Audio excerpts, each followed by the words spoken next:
വളരെ ഈസി ആയിട്ട് വളരെ ടേസ്റ്റി ആയിട്ടുള്ള ഒരു മുളകിട്ട മീൻകറി ഉണ്ടാക്കിയാലോ. ആദ്യം ആവശ്യത്തിനുള്ള കുടംപുളി എടുത്ത് കുറച്ച് ചൂടുവെള്ളത്തിൽ കുതിർക്കാൻ വെക്കുക. ഇനി ഒരു ബൗളിൽ കുറച്ച് മഞ്ഞൾപ്പൊടിയും മുളക് പൊടിയും ഇത് മാത്രം മതി, അതെടുത്ത് ഈ പുളിവെള്ളവും ഒഴിച്ച് നല്ലോണം മിക്സ് ചെയ്ത് മാറ്റി വെക്കുക. ഇനി ഒരു ചട്ടിയിൽ എണ്ണ ചൂടാക്കി കടുക്, ഉലുവ, കറിവേപ്പില, വറ്റൽമുളക്, ഇഞ്ചി, വെളുത്തുള്ളി, പച്ചമുളക് ഇത് ഇത്രയും ചേർത്ത് നല്ലോണം മൂപ്പിക്കുക. അതിനുശേഷം നമ്മൾ നേരത്തെ മിക്സ് ചെയ്ത് വെച്ചിരുന്ന ആ മസാല ഇതിനകത്തോട്ടിട്ട് നല്ലോണം വഴറ്റുക. ഇതിനകത്ത് നമ്മൾ ഉള്ളിയോ മല്ലിപ്പൊടിയോ ഒന്നും ചേർക്കുന്നില്ല.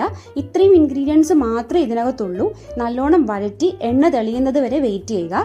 ഇപ്പോൾ എണ്ണയൊക്കെ നല്ലോണം തെളിഞ്ഞു വന്നിട്ടുണ്ട്. ഇനി ഇതിനകത്തോട്ട് നമ്മൾ നേരത്തെ കുതിർത്ത് വെച്ചിരുന്ന ആ പുളിയും ഇട്ട് ബാക്കിയുള്ള പുളിവെള്ളവും ഒഴിച്ച് ഇനി കുറച്ച് ചൂടുവെള്ളം, ആവശ്യത്തിനുള്ള ചൂടുവെള്ളവും കൂടി ഒഴിച്ച് ഇത് നല്ലോണം തിളപ്പിക്കുക.